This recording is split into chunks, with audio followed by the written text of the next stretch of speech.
My name is Isabella Cruz, and I wish I could tell you that my family gatherings were warm, safe, and full of love.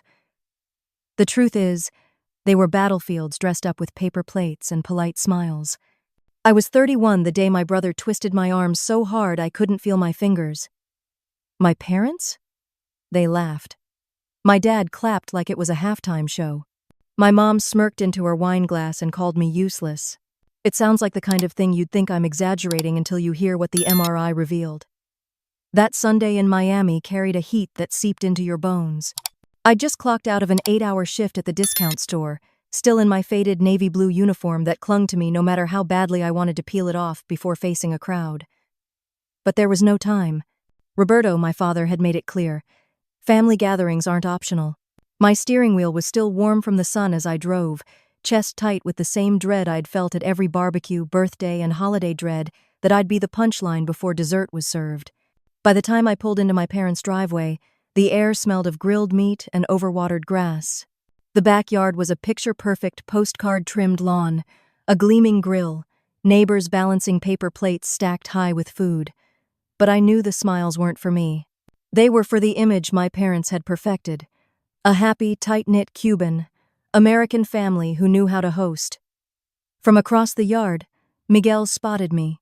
He stood near the patio in a crisp white shirt, his hair styled like he'd just stepped out of a commercial. His smile stretched wide, but I knew that smile. It was the one that meant trouble was coming. "Well, look who finally showed up," he called, his voice cutting clean through the laughter and clinking glasses. "Still rocking that glamorous retail uniform, huh?" A ripple of laughter moved through the crowd, some nervous, some genuine. My cheeks burned, but I forced a smile, gripping a paper cup of lemonade like it might anchor me. I tried to find a quiet corner, but Miguel wasn't finished. He drifted closer, his cologne thick in the humid air. "You should thank me, Isa," he murmured low enough for only the nearest guest to hear. "At least now you're the entertainment." The remark landed like a shove. I whispered back, "Not now, Miguel." My voice already trembled. But he leaned in, mock, sweet. "Remember when we used to play this as kids?" His hand shot out before I could step away. Fingers clamped around my arm, twisting fast and hard. Pain flared white-hot, shooting up to my shoulder. My knees wobbled. Somewhere behind him, my father chuckled and muttered, "She needed that.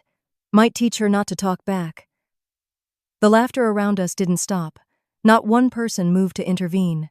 And in that moment, with my arm screaming and my fingers going numb, I realized this wasn't just another cruel game. Something was very, very wrong. I wish I could tell you Miguel was having an off day, that the smirk on his face and the dig of his fingers into my arm were out of character. But that would be a lie, and if there's one thing I've learned, it's that lies, especially the kind my family tells, have a way of taking root until you can't tell where the truth ends and the performance begins. Miguel Cruz, my older brother by 3 years, had always been the golden son. The one with the easy charisma, the charming grin, the ability to turn a room's attention onto himself with a single joke, and it never mattered who that joke cut down, as long as it wasn't him. He could mock, shove, or humiliate me in front of anyone, and my parents would treat it like boys being boys, except he was a grown man, 34, with a mortgage, a business, and a wardrobe full of tailored shirts. But to them, he was still their prize. It had been this way since we were kids. Miguel was the one who scored the winning goal in soccer, who got the louder cheers at family birthdays, who brought home girlfriends my mother fawned over as if they were royalty. I was the one with scraped knees and mismatched socks, the one they told to be quiet whenever I tried to speak at the dinner table. And somewhere along the way I learned that in our house, being quiet was safer than being right. My father, Roberto, is a man who believes that respect is a one-way street upward, toward him, never down.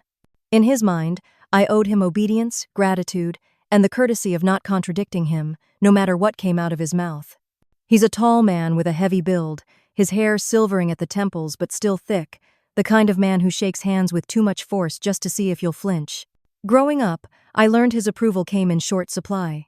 He'd nod at Miguel's achievements like they were inevitable, but when it came to me, the best I could hope for was a grunt that meant I hadn't embarrassed him yet. And when Miguel's teasing crossed the line into bruises, Roberto would shrug it off.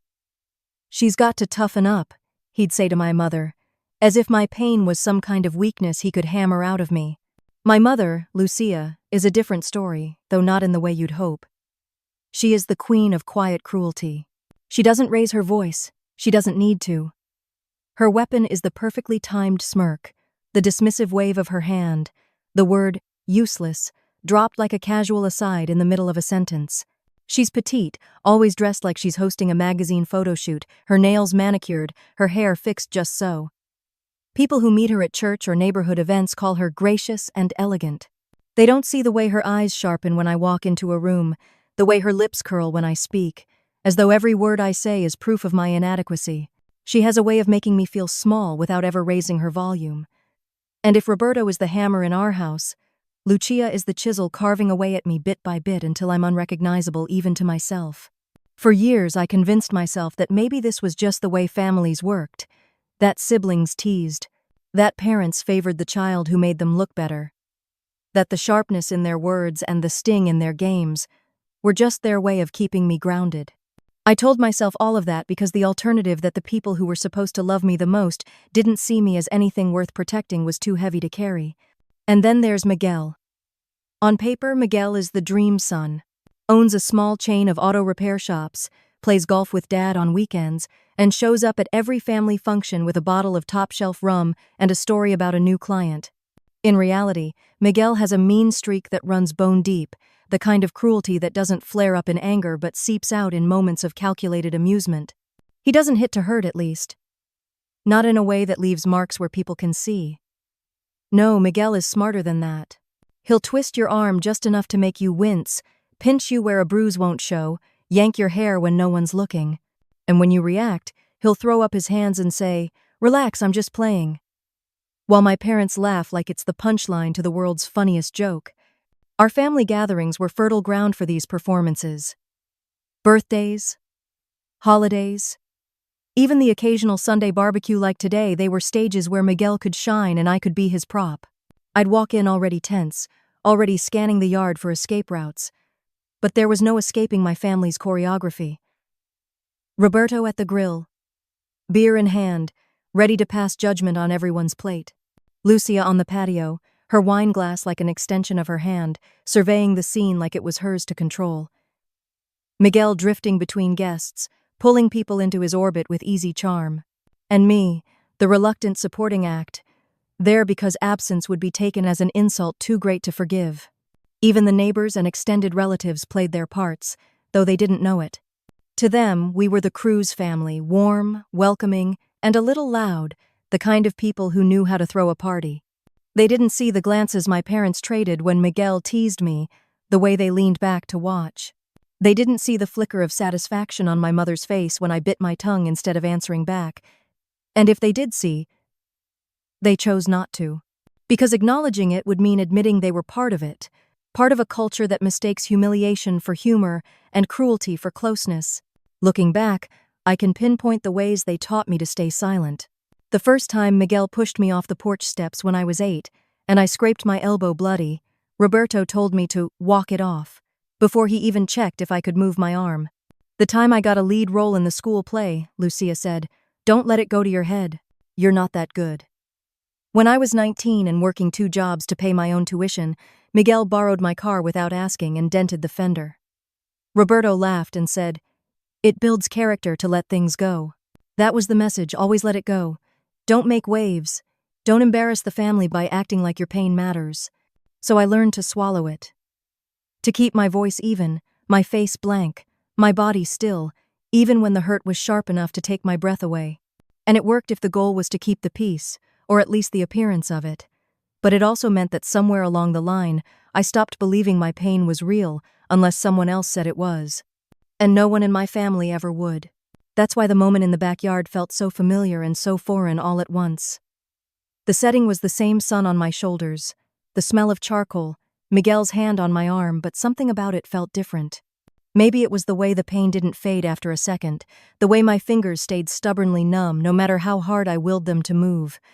Maybe it was the fact that, for once, I could see the faces around me clearly. The guests laughing, the neighbors sipping beer, my father's satisfied smirk, my mother's indifferent gaze. And in that clarity, I felt something shift. The roles were the same. The stage was the same. But this time I knew. This wasn't teasing. This wasn't a game. This was the life they had built for me, brick by brick, and it was breaking me from the inside out.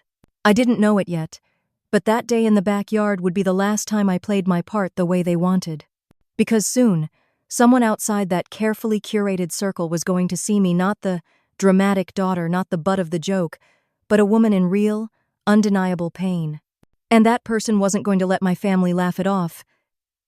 Not this time. Miguel didn't waste any time turning the backyard into his stage. I'd barely been there 5 minutes before the first barb landed, sharp and clean. "Still wearing that glamorous uniform?" He called out again, this time loud enough for even the neighbors across the fence to hear. The words hit the air like a tossed beer can cheap and meant to dent. Conversations paused just long enough for the laughter to ripple through. Some chuckled like they didn't want to, eyes darting away. Others leaned into it, grinning wide as if they'd been waiting for the show to start. I kept my face neutral, but inside, the familiar heat was rising hot, tight, and curling low in my stomach. I forced myself toward the drinks table, wrapping my fingers around a flimsy paper cup of lemonade like it was some kind of shield. My plan was simple: sip, smile, disappear into a shadowed corner until the sun went down, and my absence would be less noticeable. But Miguel had always been good at sniffing out retreat. He followed, weaving through clusters of guests like a shark cutting through shallow water. The scent of his cologne, too heavy for the heat, hit me a split second before his voice did. "You should be thanking me, Isa," he murmured, low enough to make it feel personal but loud enough that the couple standing near the grill could still hear. "At least now you're giving them a reason to laugh." I stared at the lemonade in my hand, trying to keep my voice even. "Not now, Miguel." I didn't look at him. Looking would have given him exactly what he wanted, a reaction he could twist into a joke. But Miguel thrived on defiance. He leaned in closer, his breath warm against my ear. "Come on, you remember this game. We used to play it all the time when we were kids." His tone was syrupy, a false sweetness that always came right before the sting. I felt his hand clamp around my forearm before my brain even had time to react. The squeeze was firm, deliberate. Then, with a swift twist, pain exploded up my arm, hot and white, stealing the air from my lungs. "Miguel, stop!" I hissed, my voice cracking. He only laughed, a sharp bark that made a few nearby heads turn. "Too sensitive as always," he sang out, raising his voice so the whole patio could hear. The laughter around us swelled again. Near the grill, my father lifted his beer and clapped once like he was rewarding a touchdown. "She needed that," he said with a smirk. "Might teach her not to talk back." The words landed heavier than the pain, pressing down on my chest until it was hard to breathe. I tried to pull away, but Miguel's grip only tightened, twisting further. The sting radiated into my shoulder now, sharp enough to make my knees buckle. My fingers were already tingling, a prickling numbness creeping in at the edges. Across the patio, my mother sat back in her chair, wine glass poised midair. She didn't even bother to feign concern. "Useless girl," she murmured, just loud enough for me to hear, "always causing trouble." Then she sipped, her eyes sliding past me, as though I were nothing more than a passing shadow. The yard was alive with chatter and the hiss of the grill, but in my head, there was only the pounding of my heartbeat and the thought that if I made a scene, I'd only prove them right that I was dramatic, oversensitive, weak. So I bit down hard on the inside of my cheek, willing my face into something that might pass for a smile. Miguel finally released me, flicking his hair back like he'd just adjusted his cufflinks. "See? She's fine," he announced, turning to the crowd as if he'd just finished a magic trick. But I wasn't fine. I couldn't move my hand. Panic crawled up my spine, cold and fast. I flexed my fingers or tried to, but they didn't respond. The more I willed them to move, the more alien they felt, as if they belonged to someone else entirely. And still, the laughter went on. By the pool, 2 guests had their phones out, recording not to call for help, but to capture the moment. My face burned with the shame of knowing I was content for their amusement. My breath hitched, and I almost said something, almost demanded they stop. But the years of being told I was too much sealed my lips shut. That's when I saw her. She stood just a few feet away, a plate of untouched food in her hands. I didn't know her name then, only that she wasn't laughing. Her eyes were fixed on my hand, and her expression had shifted from polite detachment to something sharper, more urgent. She set her plate down and stepped forward. "Wait, stop." Miguel turned toward her, annoyance flashing across his face. "What's your problem? We were just playing." "This isn't a game," she said, crouching beside me. Her voice cut clean through the din, steady and focused. "Look at her hand. Something's wrong." It was the first time all afternoon that someone's voice had reached me without cruelty laced through it. I blinked at her, startled by the way she didn't flinch under my family's stares. "She's fine," my father said, waving a dismissive hand like he was swatting a fly. "She always pulls this kind of stunt." The woman's tone sharpened. "No, she's not fine." She looked up at the guests with their phones. "Put those down. Someone needs to call 911. For a moment, the yard froze. The laughter thinned into uneasy silence. I felt every eye on me. But it was different now, less mocking, more uncertain. My chest rose and fell too quickly, my breath short and jagged. The woman later I'd learn her name was Camila Torres turned back to me. "Don't move your arm, okay? We need to keep it still until help arrives." Her calmness pressed against the chaos, holding it at bay just enough for me to breathe. Behind her, my mother sighed, swirling the wine in her glass. "Every time there's an event," she muttered, "she finds a way to make it about herself." "Huh." Miguel crossed his arms, his smirk slipping just a fraction. "Oh, come on," he said, but his voice lacked its usual easy confidence. "Do you think I'm joking?" Camila asked him, her tone flat and unyielding. It wasn't loud, but it cut deeper than any shout. The shift in the air was almost physical. Guests straightened. The couple by the pool tucked their phones away. The chatter died down entirely. Whispers began to spread, fragments carried on the humid breeze. "That doesn't look right. Should we? Maybe she's serious." It was as if the fortress my family had built around me, this unspoken agreement that my pain didn't matter, had developed its first cracks. I caught Miguel's eye, and for the first time in years I saw it. Doubt. Just a flicker, gone as quickly as it appeared, but enough to make my pulse quicken for a different reason. Camila stayed beside me, one hand hovering near my shoulder, her body angled just slightly toward the rest of the yard, as if she were prepared to shield me. "You did the right thing speaking up," she said quietly, so only I could hear. "You're not overreacting. Don't let them convince you otherwise." The words slipped into the cracks in my armor, and before I could stop them, tears blurred the edges of the bright Miami sky. Not from humiliation, not even from the pain, but from the shock of finally being believed. Somewhere beyond the fence, the distant wail of sirens began to rise. The wail of the sirens grew louder, winding through the Miami streets until the sound pressed right up against the edges of the backyard. Conversations faltered, the hiss of the grill suddenly too loud in the absence of laughter. Guests shifted on their feet, exchanging quick glances like they weren't sure whether to pretend they hadn't been watching or to step back before things got messier. My father's jaw tightened. His eyes locked on me, sharp and cold, as though the sound of emergency responders was a personal insult. When the gate swung open, 2 paramedics strode in, their uniforms crisp in the late afternoon sun. One carried a medical kit, the other wheeled a folded stretcher. The first, a tall woman with hair pulled into a no-nonsense bun, dropped to one knee beside me, almost before the gate had shut behind them. "I'm Adriana Morales," she said, her voice brisk but not unkind. "We're going to take a look at your arm, okay?" I nodded, my throat too tight for words. Behind her, Camila shifted to give space, but didn't step far. My father moved in the opposite direction, closer, looming over Adriana like his shadow alone could stop her. "She's fine," he barked. "She's always pulling stunts like this. She'll be walking it off by tomorrow." Adriana didn't even look up. "Sir, I'll determine that for myself." She gently cradled my arm, her gloved fingers pressing along the line of bone. I tried to keep my face neutral, but the moment her touch skimmed the swollen area near my wrist, a flash of pain jolted up into my shoulder. My breath caught, and I heard her murmur under her breath. Not good. My mother, still in her patio chair, swirled the wine in her glass, as if this was just another round of entertainment. Every family barbecue turns into something with her, she said, her voice floating lazily across the lawn. She always makes herself the center of attention.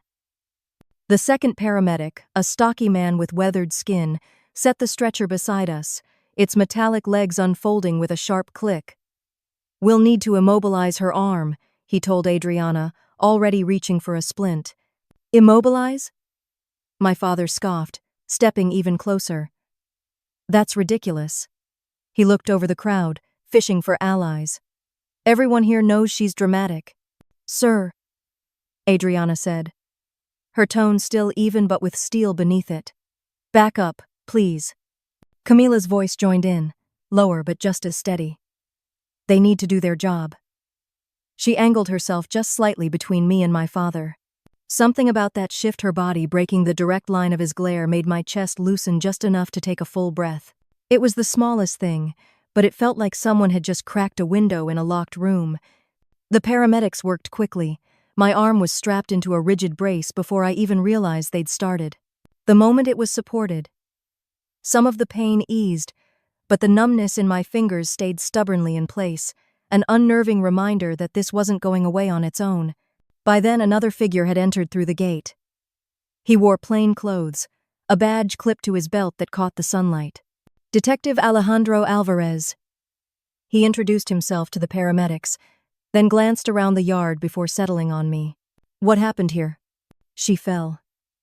My father cut in, his voice firm, as if daring anyone to contradict him. Alvarez didn't look at him. His gaze stayed on me. Is that what happened? I opened my mouth, but before I could speak, my mother jumped in. Of course it is. She's clumsy. Always has been.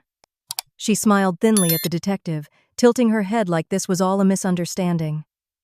Miguel, leaning against the patio post with his arms crossed, added, We were just messing around. She overreacted. Alvarez's eyes flicked toward him, then to Camila. And you are? Camila Torres, she said without hesitation. I saw her brother twist her arm. Her fingers went numb immediately. The swelling started within minutes. This wasn't a fall. The detective nodded once, jotting something into a small notebook. Then he turned to the paramedics. What's your assessment so far? Possible fracture, maybe more, Adriana said. There's also concern about nerve involvement. Needs imaging right away. That word fracture seemed to make the air thicker.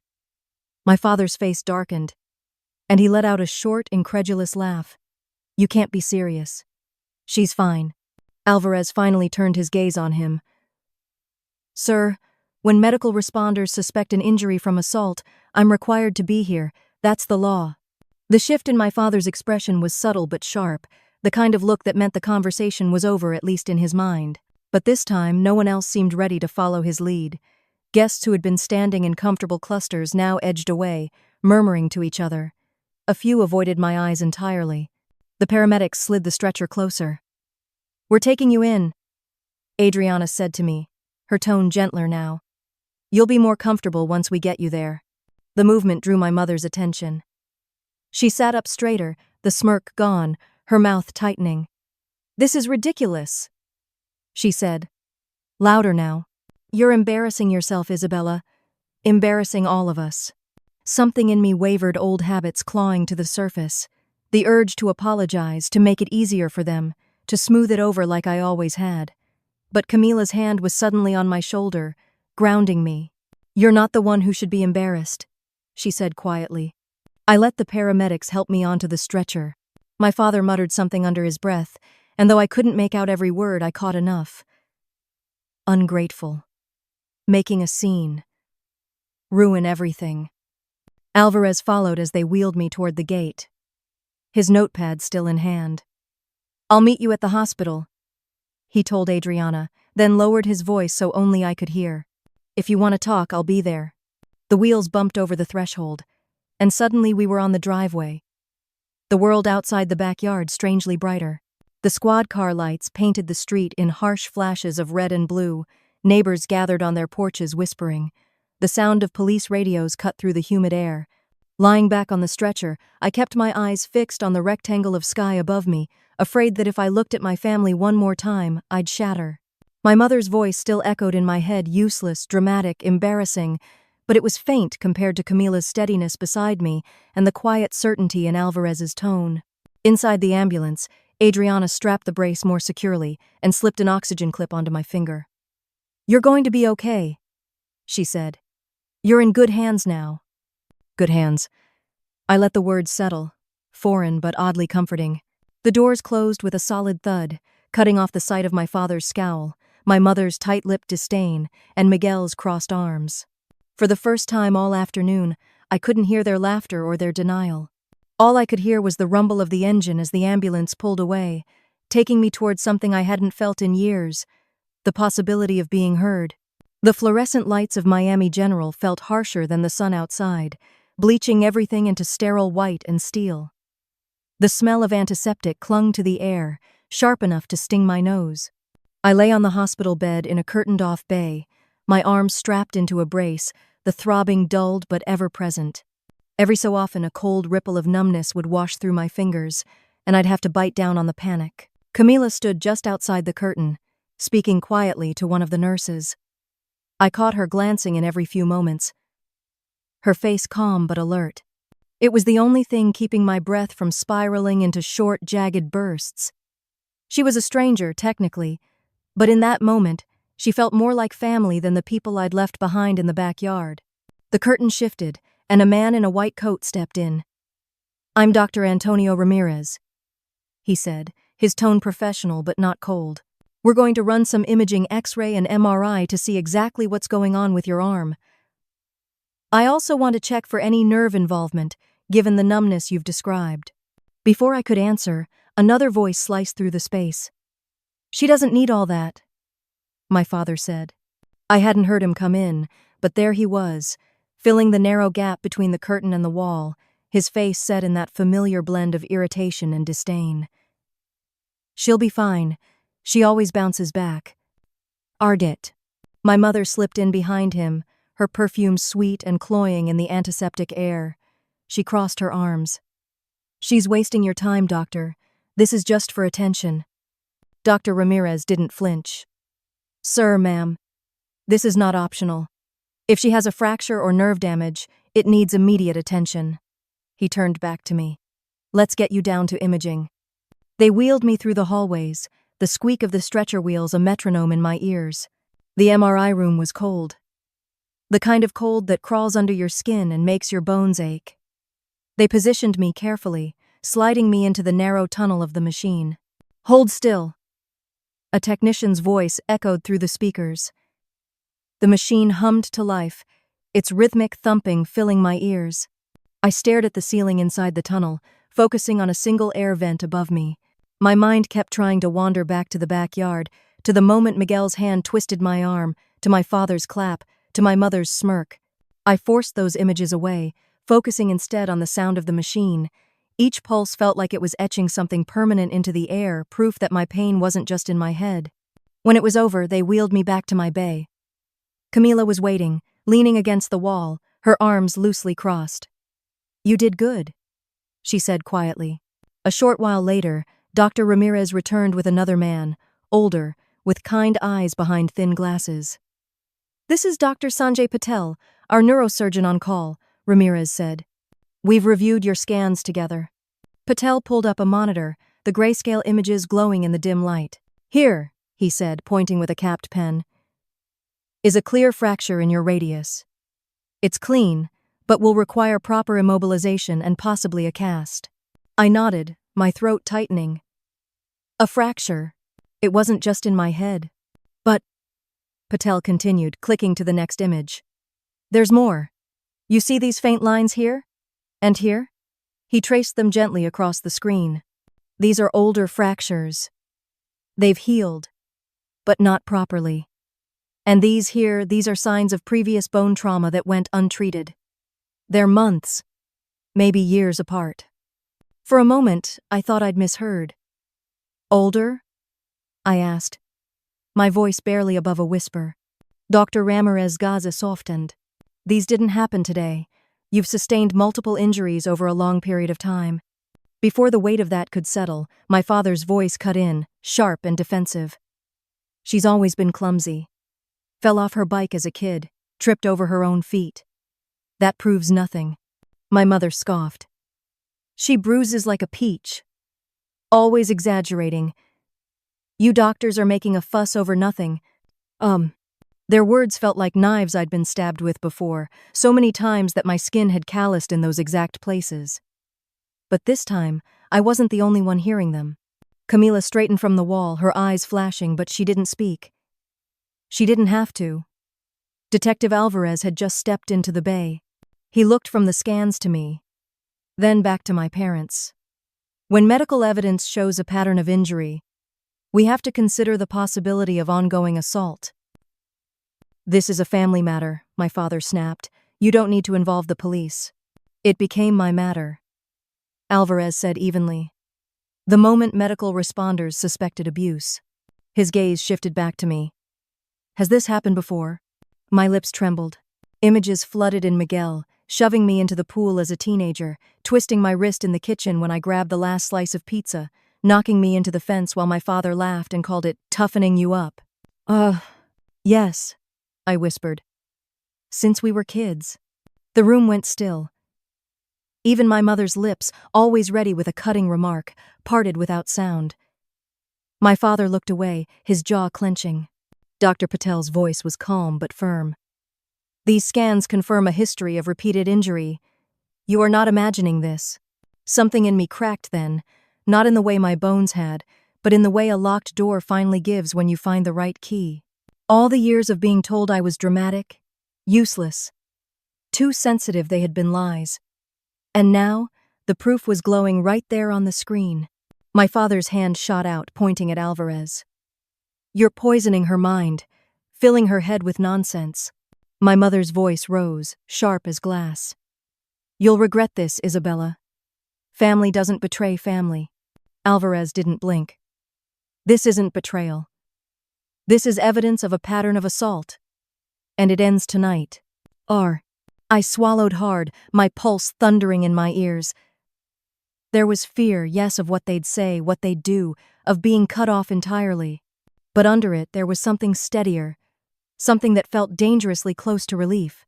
Ramirez gestured toward the brace on my arm.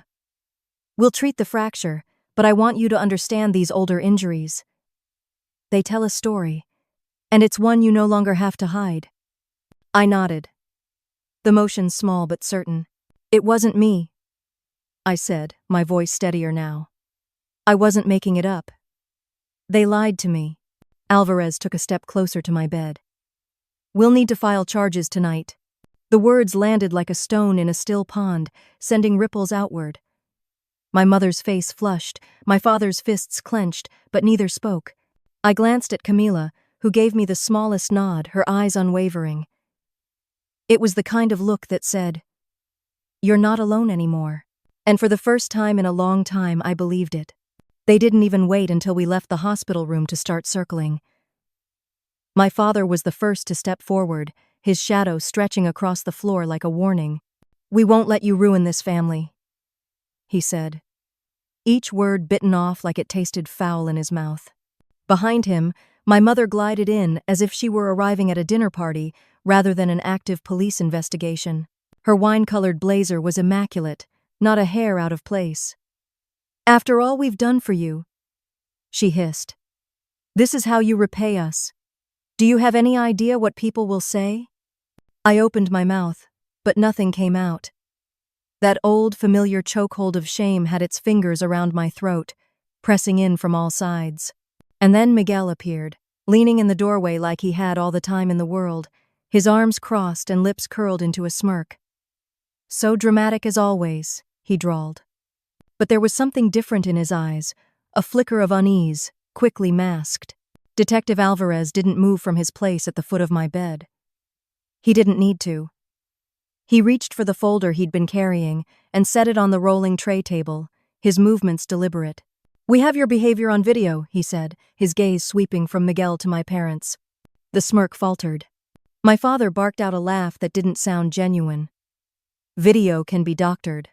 "Oh, we'll let the court decide that," Alvarez said evenly. He flipped open the folder, revealing still images. Miguel's hand clamped on my arm, my face twisted in pain, my father clapping, my mother sipping her wine. Miguel's smirk collapsed into a tight, thin line.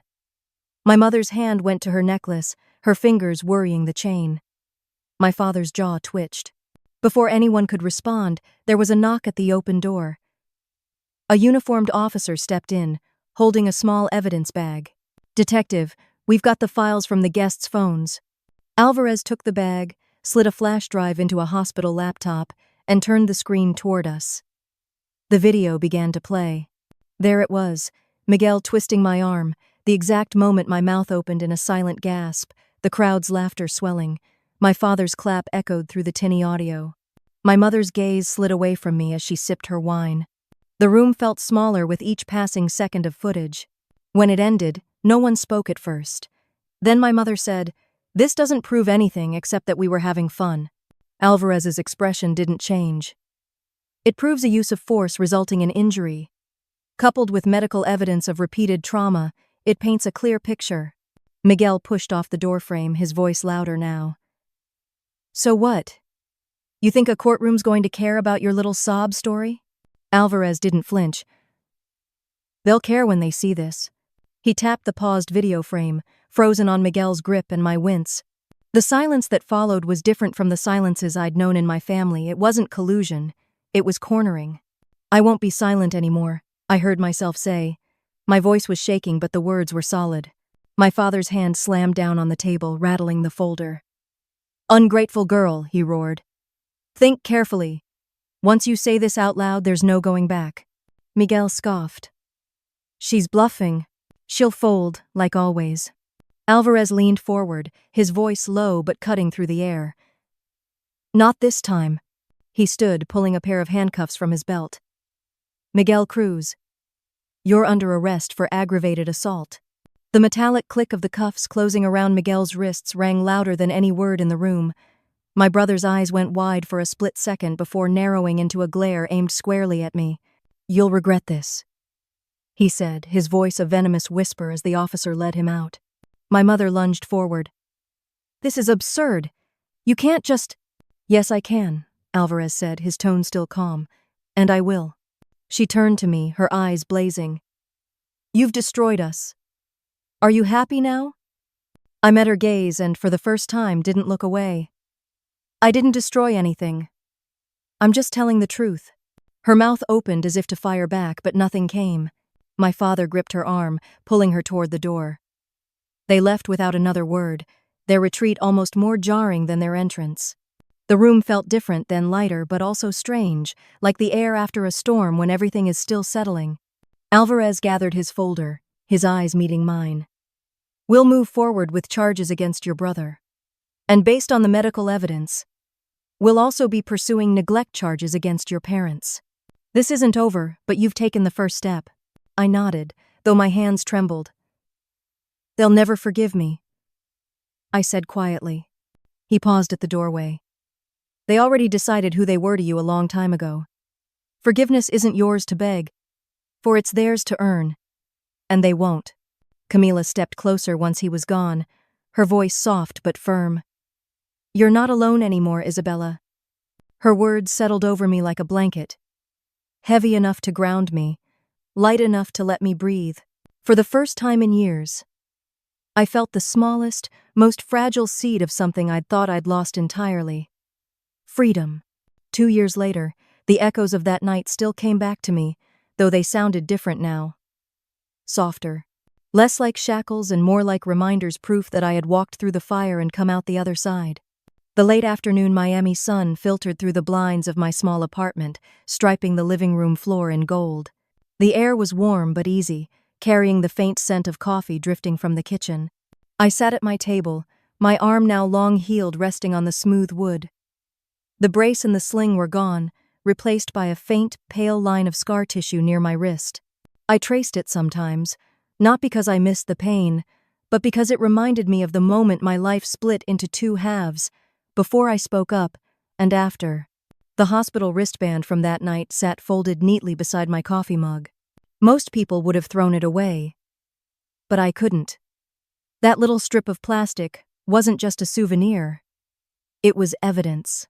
Not the kind you take to court, but the kind you keep for yourself, a quiet anchor that says, you were seen. You were believed. My phone buzzed across the table. A text from Camila lit up the screen. Outside. Got coffee. Hope you didn't forget the muffins. A smile tugged at my lips. Camila Torres, once the stranger who knelt beside me in my parents' backyard, was now one of the closest friends I'd ever had. She'd finished her nursing degree and was working in the ER at Miami General, the same hospital where my case had first landed. She had a way of showing up at exactly the right moments, whether it was with coffee, late-night phone calls, or blunt reminders that I was stronger than I thought. A knock at the door followed seconds later. I opened it to find her standing there in scrubs, a paper cup in one hand and a small bakery bag in the other. Still the same order, right? Black with 2 sugars? Some things don't change, I said, taking the cup. We sat at the table, the hum of the city outside faint against our conversation. Her laugh was warm and easy, so different from the brittle chuckles I'd grown up with. In my parents' house, laughter was a weapon, used to mock or diminish. With Camila, it was a bridge. You've been quiet lately, she said, breaking off a piece of muffin. Everything okay? I nodded, though my thoughts had already started drifting. Just thinking about how far we've come. Her gaze softened. You're not just surviving anymore, Isa. You're living. She was right. These days, my life was nothing like the shadow I'd existed in before. I worked as a patient advocate at Miami General now, sitting with people who felt small, dismissed, or ignored people who'd been told their pain was all in their head. I listened. I believed. And I fought for them when no one else would. It wasn't an easy job. Some days, I walked out of the hospital carrying stories heavy enough to bend my spine. But it was the kind of weight I chose to carry, because I knew what it felt like to be on the other side of the silence. And every time I stood next to someone who was afraid to speak, I remembered the night Camila had stood next to me. The trial had been long and exhausting. I could still see the jury's faces when the video played Miguel's hand on my arm, my father clapping, my mother sipping wine while I clutched my wrist in pain. I remembered Dr. Patel explaining the MRI scans, pointing out the older fractures like they were pages in a history book no one had ever wanted to read. When the verdict came, it felt surreal. Miguel was convicted of aggravated assault and sentenced to time in prison. My parents, Roberto and Lucia, were found guilty of criminal neglect. Their sentences were shorter, but the court's words cut deeper than any punishment could. Parents are meant to protect, not destroy. They were released early, now serving probation. Word traveled through distant relatives that they were trying to slip back into polite society, hosting smaller gatherings, telling edited versions of events. Every so often, a cousin or an old neighbor would pass along a message from them. The last one had been a single sentence. We only wanted to toughen you up. I deleted it without replying. Miguel's smirk, the one he wore so easily in the backyard, had long since vanished from my memory. I couldn't picture it anymore without also seeing the moment it cracked when the cuffs closed around his wrists. I took a sip of coffee, watching Camila scroll through something on her phone. Do you ever think about that night? I asked. She looked up. Sometimes. But mostly, I think about what you did afterward. You didn't let them bury you again. I smiled faintly. I almost did. But you didn't, she said. That's the point. Ugh. After she left for her evening shift, the apartment was quiet again, but it didn't feel empty. I glanced at the hospital wristband one more time before slipping it back into the drawer where I kept it. Later that night, I sat at my desk and opened the support group app I'd joined months earlier. New messages blinked in the chat.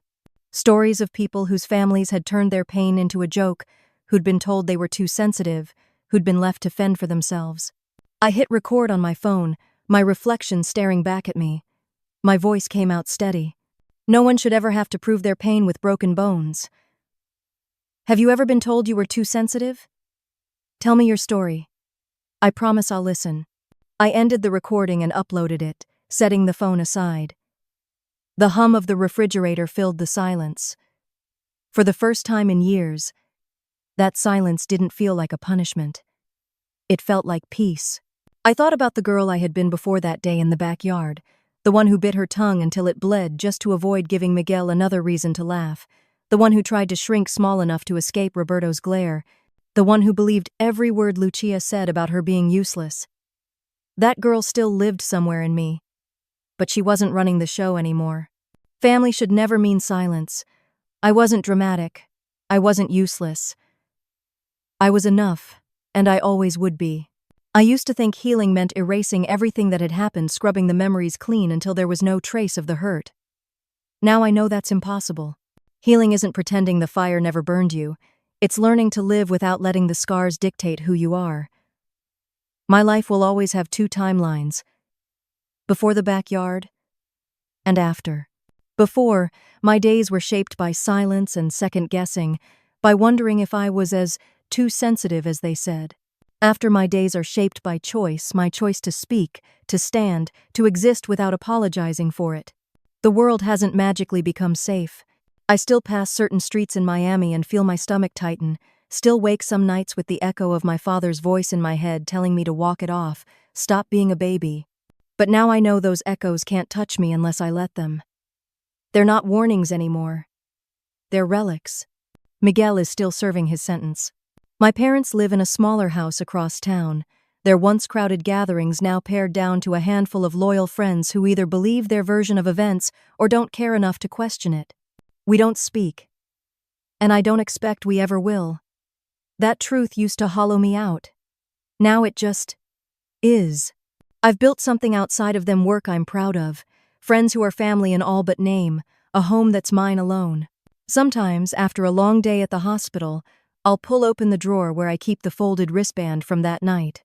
I hold it for a moment, the smooth plastic warm from my hand, and remember the way it felt to finally have proof that what I'd endured was real. Not just the MRI scans, not just the video proof in the form of a stranger's voice cutting through the laughter to say, "This isn't a game." Proof that someone saw me, believed me, and refused to let me be silenced. I've learned that you don't have to forgive people to free yourself from them. You just have to stop giving them the power to define you.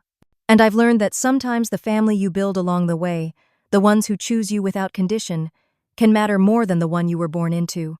If you've ever been told you're too sensitive, too dramatic, too much, hear me when I say this. Your pain is valid. You don't have to wait for someone else to give you permission to believe it. And you never, ever owe your silence to those who hurt you. Family should never mean fear. Family should never mean silence. I wasn't dramatic. I wasn't useless. I was enough. And I always will be.